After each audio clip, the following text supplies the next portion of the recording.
Mm. Hi, I'm Hamilton Bean, Director of the International Studies Program, and I'm here with Claire Ransom, who is a graduate of our program, graduated in 2017. And so we're going to talk to Claire about what she's doing now, a little bit about her work right after she graduated from CU Denver. So Claire, first of all, tell us where you are and what you've been doing. All right. So hello, everybody. Hope you're all doing well, staying healthy and happy as much as we can in these times. I am currently in my 10-foot by 10-foot dorm room in Geneva, Switzerland, in grad school. And tell us about the program that you're doing there. So I am at the Graduate Institute of International and Development Studies, which is the oldest international relations school in Europe. And I am studying, my master's in development studies. So my focus is in environment, sustainability, and global health. That's awesome. That is a great institution. And how long do you have until you graduate, or how soon did you just start this program? Yeah, so I'm just finishing up my first year. I finished this past fall, and I graduate next year. European graduation is a little bit weird, so it's not in the spring. It's actually in September. So I'll be graduating September 2021. September Hopefully. 2021. Hopefully. Yeah. All right. And are you a full-time student? Yes. Okay, great. Well, how is the COVID crisis impacting you there in Geneva? Is life as sort of on lockdown as it is here in Denver? It's hard to say. I still talk to friends and family in Denver. So I don't exactly know what the situation is there. In terms of European countries, Switzerland has actually been super lax. And as a student, I really haven't felt the brunt of it. Actually, I'm kind of grateful because I'm sure all of you know, Switzerland is a really expensive country, and to be a student here is really difficult. A plate of spaghetti at any restaurant costs the equivalent of $20. A cup of coffee at Starbucks is going to be like 7 or 8. So everything is shut down, restaurants, coffee shops. But that aspect of it didn't really impact me too much. The biggest thing I would say that I've felt is that we are completely online. And I think a lot of students at CU will also be feeling that. That's been a big adjustment. Yeah, But absolutely. Well, we're glad to hear that you're staying safe and healthy, and want to take you back now to before you started your graduate program, and talk to us a little bit about the work you were doing right after you graduated CU Denver. yeah, so right after graduation, I took the summer off, and then I moved to Madrid, Spain. And I was working as a language and culture assistant, which basically meant a classroom assistant in a primary school in Madrid.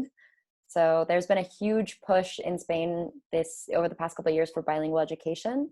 And in a lot of their public schools, they count on what are called auxiliares, which are assistants to be native speakers in the classroom, to help teachers with English grammar, to help kids with their lessons, just sort of walk around, talk to kids in the hallway in English. I helped a lot with their exam preparation. And then I taught a lot of private lessons outside of that also after work. And so now, if I recall, your focus theme, was that in language and culture when you were in our program, or did you have a different one? No, my focus was actually sustainability. I don't really remember exactly how the structure, what the program was, but then I also minored in Spanish.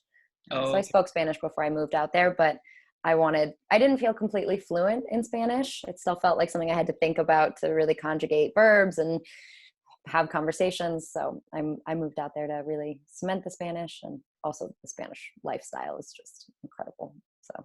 Yeah, well, it sounds like a lot of fun. Can you talk to us a little bit about how your training in international studies in our program, and also, of course, your minor in Spanish, how those courses and those experiences help prepare you for that first position? Yeah, of course. I loved studying international studies at CU. I think it really set me up well that I already spoke Spanish, having graduated. As a part of my degree, I studied abroad the summer between my freshman and sophomore year. I interned abroad. So I studied in Barcelona, and then I did an internship abroad in Santiago between junior and senior year. And then I actually got the Europe, and I went to Cuba my senior year for my thesis research. So I really got to travel a lot as part of the program, and that really helped my language skills. I can almost feel the ache from some of our students wondering whether they're going to have the same kinds of international travel I experiences. hope so. Yeah, we all do, certainly. So now, did you have a sense? I remember interacting with you a little bit, and I think you took Sasha's capstone class. Is that? I did. Yeah, Yeah. And then she was my thesis advisor the right. next year. So I remember interacting with you in that class, and maybe some of the outside events. But talk to me a little bit about fears and anxieties as you were approaching graduation. Did you already have this plan to go to Spain? Did you know what your trajectory was going to be? Were you anxious? Can you talk to us a little bit about that?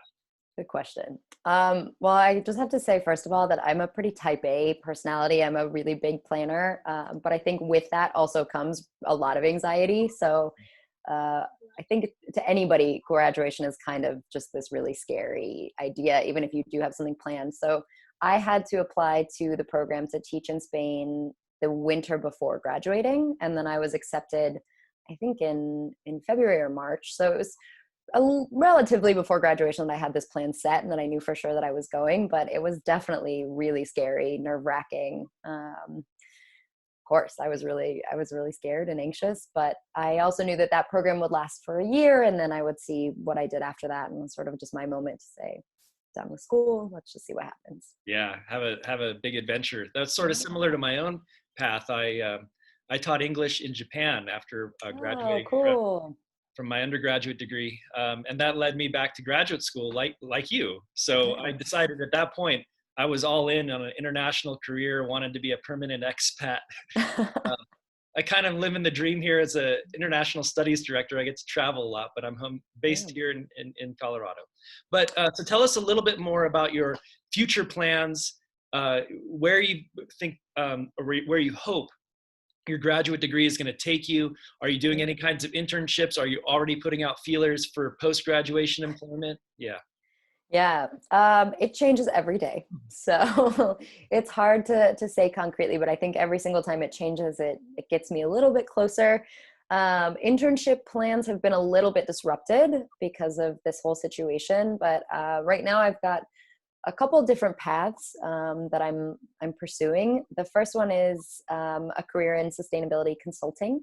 So I've got 2 internship applications out right now with 2 big consulting firms with a focus in environment and sustainability that I'm hoping to hear back from, and that would be really wonderful. I think it's a huge aspect of the environment, and sort of combining all of the international experience that I've had is to be able to help businesses sort of figure out and navigate this whole world of sustainability and how that translates into their practices and with the supply chain, and how they communicate that, how they tell that story is a huge area. And then of course, being in Geneva, it would be crazy of me not to say that the UN is not somewhere on my agenda, some international organization.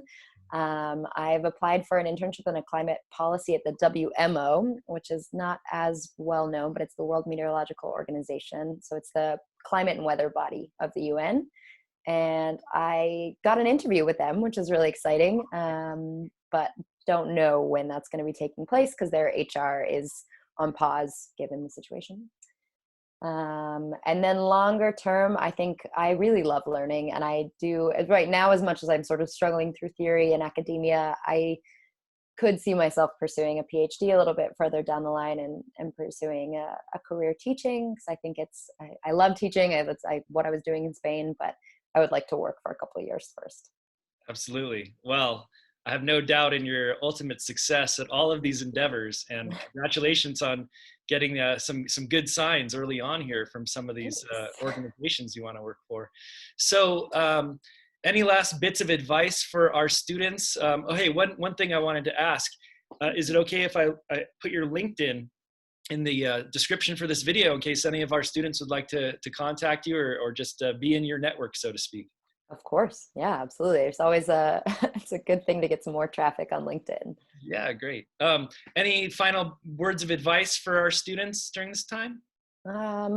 Stay happy, stay healthy, I guess. And on a more practical note, I think if I had to impart any wisdom as a well, still student, but having gone out into the world a little bit, I would really encourage students to take a look at their transferable skills, and really don't be afraid to branch out in the classes that you're taking. The humanities is a great area, and it really helps us think about the world. And we have these sort of huge notions that I think a lot of other areas don't have and that sort of miss out on, but that can really lead to this anxiety and this worry when you graduate, that you have all of this knowledge of worldly issues, but not necessarily a lot of the skills to tackle them. So consider taking a graphic design class or a computer science class, and try to figure out where your niche in that world is going to be while you still have the opportunity to take those classes, because once you graduate, getting those skills is a lot harder. Absolutely. In fact, along those lines, the program recently approved the addition of computer programming languages to our foreign Yes. languages Nice. requirement, because Love that. your point is absolutely correct. All right, Claire, thank you so much for talking to us. We hope you stay Of healthy and course. safe. Keep in touch, and best of luck to you. Thanks. You too.